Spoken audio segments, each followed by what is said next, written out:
नमस्कार साथियों और विद्यार्थियों। इस वीडियो के अंतर्गत हम हिंदी गद्य साहित्य पढ़ेंगे, जिसमें गद्य क्या है, इसकी विधाएं कौन कौन सी हैं, इन विधाओं को कितने वर्गों में बांटा गया है तथा प्रमुख विधाएं, उनकी परिभाषाएं, उनके लेखक व प्रथम रचनाएं आदि का संक्षिप्त अध्ययन करेंगे, जो कि परीक्षा की दृष्टि से बहुत महत्वपूर्ण है। तो आइए शुरू करते हैं। प्रस्तावना।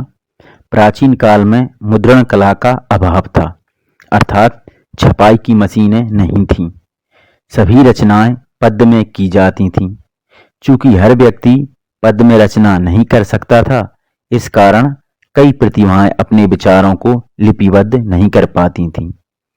इसके अलावा पहले गद्य का उपयोग सिर्फ बोलचाल के लिए और पद्य का उपयोग साहित्य रचना के लिए समझा जाता था। अर्थात गद्य सिर्फ बोलचाल में ही प्रयोग में लाया जाएगा, और अगर कोई रचना करना है, कोई साहित्य लिखना है, तो वह पद्य में ही लिखा जाएगा, ऐसा समझते थे लोग। अब गद्य क्या है? गद्य का अर्थ बोलना या कहना होता है। गद्य मनुष्य की स्वाभाविक अभिव्यक्ति है, अर्थात मनुष्य के स्वभाव के निकट है गद्य। मनुष्य जो भी अपनी बात रखता है, वह गद्य में आसानी से या स्वाभाविक तरीके से रखता है, इसलिए गद्य मनुष्य की स्वाभाविक अभिव्यक्ति है। गद्य का प्रारंभिक रूप बोलचाल का रूप था, अर्थात पहले गद्य सिर्फ बोलचाल के रूप में ही प्रयोग में लाया जाता था। गद्य में व्याकरण के नियमों का प्रयोग आसानी से ग्रहण किया जा सकता है। पद्य में व्याकरण के नियमों का पूर्णतः पालन नहीं किया जाता, जबकि गद्य में व्याकरण के नियमों का प्रयोग आसानी से किया जा सकता है।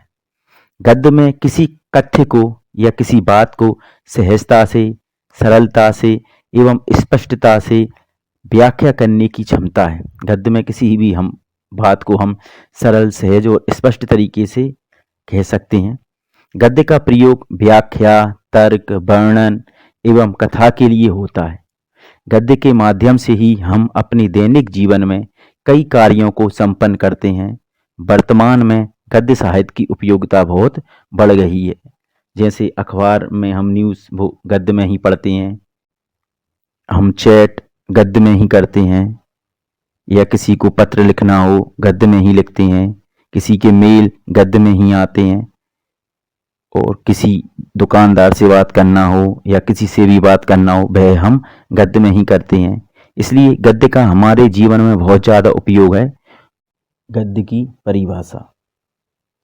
छंद, ताल, लय एवं तुकबंदी से मुक्त विचारपूर्ण एवं वाक्यबद्ध रचना को गद्य कहते हैं।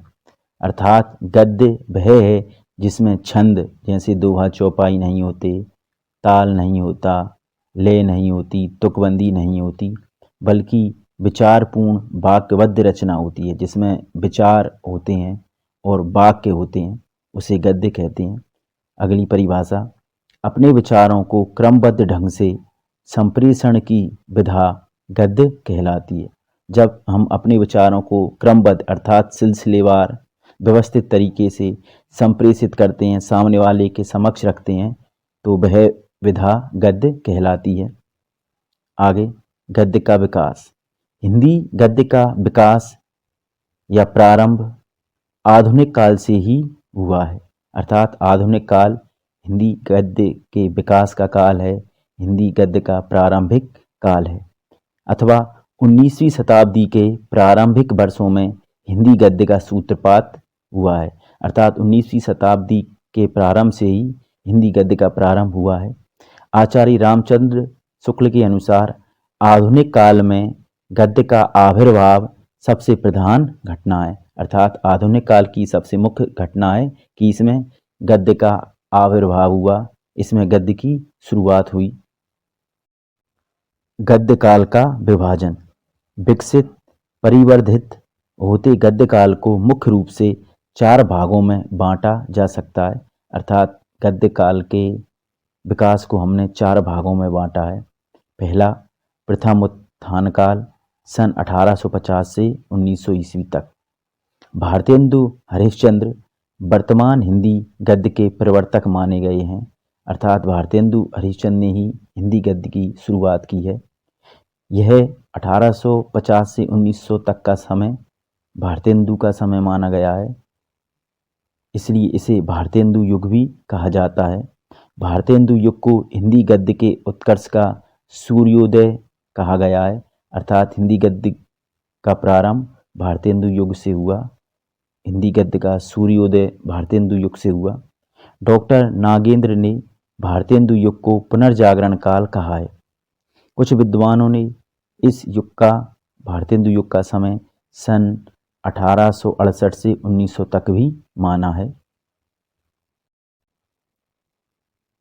दूसरा, द्वितीय उत्थान काल सन 1900 से 1920 ईस्वी तक। आचार्य महावीर प्रसाद द्विवेदी इस युग के प्रमुख लेखक हैं। हिंदी में उनके महत्वपूर्ण योगदान के कारण इसे द्विवेदी युग भी कहा जाता है। द्विवेदी युग उदार राष्ट्रीयता, जागरण, समाज सुधार तथा उच्च आदर्शों का युग है। इस काल को नव जागरण काल भी कहा जाता है। तृतीय उत्थान काल सन 1920 से 1940 तक।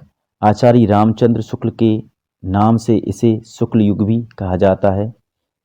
चौथा, चतुर्थ उत्थान काल सन 1940 से वर्तमान तक। इसे शुक्लोत्तर युग भी कहा जाता है। गद्य का वर्गीकरण। गद्य साहित्य अनेक रूपों में उपलब्ध है। अनेक रूप जैसे कहानी, निबंध आदि। यह रूप गद्य की विधाएं कहलाती हैं। गद्य की विधाओं को दो वर्गों में विभाजित किया गया है। नंबर 1, मुख्य या प्रमुख विधाएं। दूसरी, गौण या प्रकीर्ण विधाएं, अर्थात निबंध, कहानी, उपन्यास, यात्रा वृत्तांत। गद्य के जितने भी रूप हैं, इन सभी रूपों को हम दो वर्गों में बांटते हैं, मुख्य विधा और गौण विधा। मुख्य या प्रमुख विधाएं। गद्य की प्रमुख विधाएं 6 मानी गई हैं। निबंध, कहानी, उपन्यास, नाटक, आलोचना और एकांकी। इनको याद करने के लिए मैंने एक सूत्र बनाया है, ने कऊ ना आय। ने कऊ ना आय।